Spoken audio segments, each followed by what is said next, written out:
Je roule vers Privas et je suis sur une terre donc, où les protestants ont été persécutés.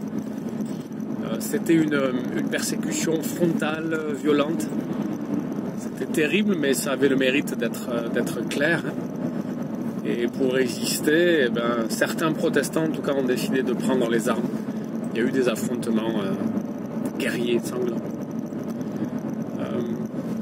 Aujourd'hui, je trouve en fait qu'il y a une attaque du christianisme et de la religion qui est impressionnante, mais qui n'est pas du tout frontale. Alors elle est frontale dans beaucoup d'autres pays, et il faut vraiment qu'on pense aux chrétiens persécutés. Je suis étonné d'ailleurs qu'on parle autant des Ouïghours, et c'est bien, hein, on parle de ces musulmans persécutés en Chine, je crois. Mais c'est étonnant de voir combien on parle peu des millions de chrétiens qui sont persécutés dans le monde. On en parle peu, notamment dans notre pays. Alors, il y a une persécution frontale, violente, agressive, très claire dans beaucoup de pays. Chez nous, c'est vraiment caché, mais c'est réel. Il y a plein de gens, et notamment dans les gouvernements ou parmi les politiques, qui s'opposent à la foi chrétienne et qui s'opposent au protestantisme aussi en particulier, sous couvert de s'opposer à l'intégrisme.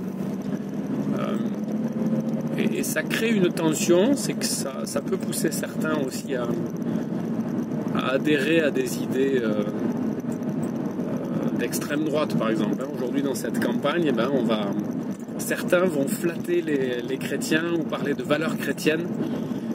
Mais comme je l'ai dit dans une autre vidéo, ils vont parler en même temps de ça, et puis d'un autre côté, ils vont avoir un rapport à l'étranger qui est proprement anti-biblique. Donc c'est compliqué pour nous. Et je nous invite, nous les chrétiens, à résister, comme l'ont fait nos ancêtres, pas forcément en prenant les armes, même si certains en ont envie, je sais, mais en prenant les armes spirituelles, en réfléchissant à notre cohérence. Est-ce que notre vie chrétienne est cohérente? Est-ce qu'on est exemplaire? Est-ce qu'on se bat sur le bon terrain? Et dans notre prière, dans notre lecture de la Bible, dans nos actions vers les autres, est-ce qu'on est dans un beau combat? Bien, est-ce qu'on s'est laissé aller et on n'influence plus tellement notre société? Je voudrais terminer là-dessus, mais les chrétiens ont beaucoup influencé la société à certaines périodes de l'histoire. Ils ont été novateurs, ils ont imprégné la société, ils ont impressionné la société. Et il faut qu'on revienne là-dedans. C'est ce combat-là.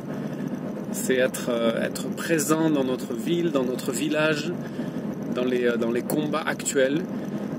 On pense aux jeunes notamment, lutter contre la pornographie, tout ce qui se passe sur les réseaux, être présent sur les réseaux sociaux, lutter contre la solitude psychologique, la détresse psychologique des gens.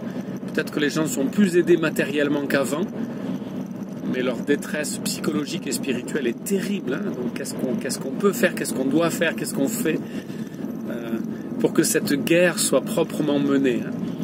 Je termine en parlant des élections.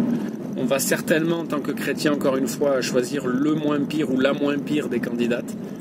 Ça va pas être agréable, mais c'est pas le plus important. Le plus important, ce sera notre combat communautaire et personnel pour que l'évangile progresse. Allez, à bientôt.